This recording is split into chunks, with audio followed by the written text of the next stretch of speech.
선생님의 꿈. 안녕하세요. 치료학과 3학년으로 편입했어요. 주변에서는 저에게 왜 다시 대학에 편입했냐고 묻곤 합니다.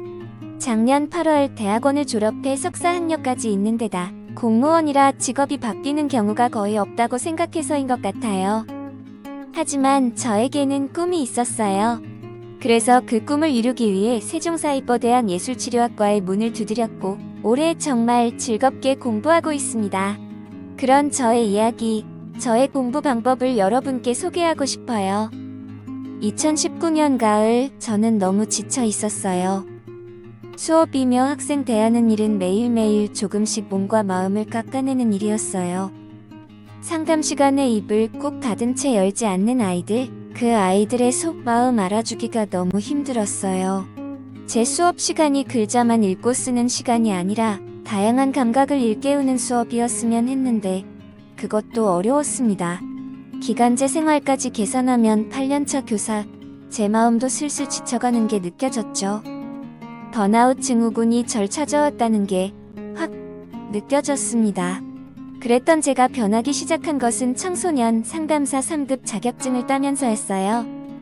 아이들에게 도움이 되고 싶어 학교 생활과 공부를 병행하며 3개월간 열심히 준비해 합격했답니다. 자격증 취득을 위해 참여했던 오프라인 연수에서 다양한 피규어를 활용한 상담치료, 연극을 활용한 집단치료의 매력을 느꼈죠. 저도 모르던 제 마음속의 이야기가 피규어의 이야기로 술술 풀리는 것을 보면서 이거다 싶었어요.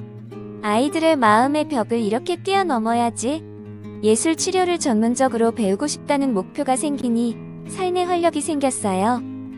예술 치료를 배우기로 마음먹고 처음에는 어디에서 배울까 고민이 되었지만 대학 어디가를 통해 세종사이버대를 알게 되었어요.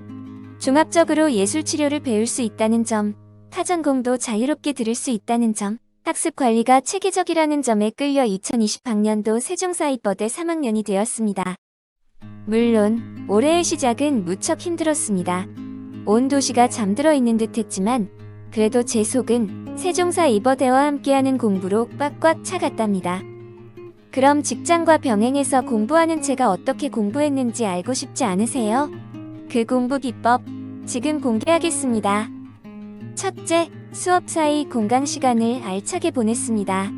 입학 전 카톡 상담으로 6과목이 아닌 5과목을 수강 신청해 월화수목금 알차게 공부했습니다. 관련 있는 과목을 함께 수강 신청한 것이 큰 도움이 되었습니다. 둘째, 타임랩스 영상을 찍어 SNS에 인증했습니다.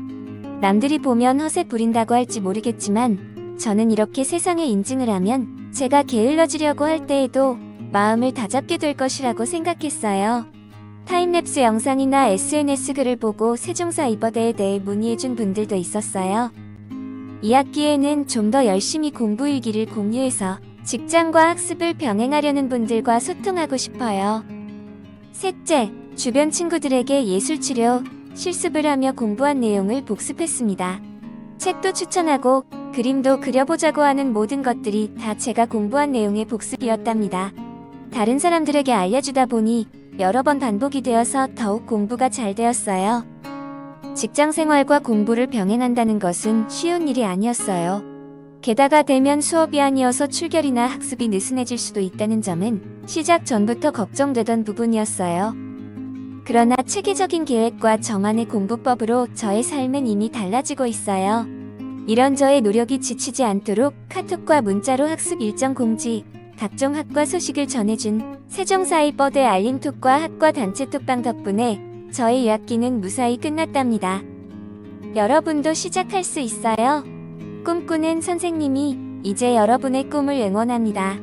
다가오는 가을은 세종사이버대에서 함께하는 건 어때요?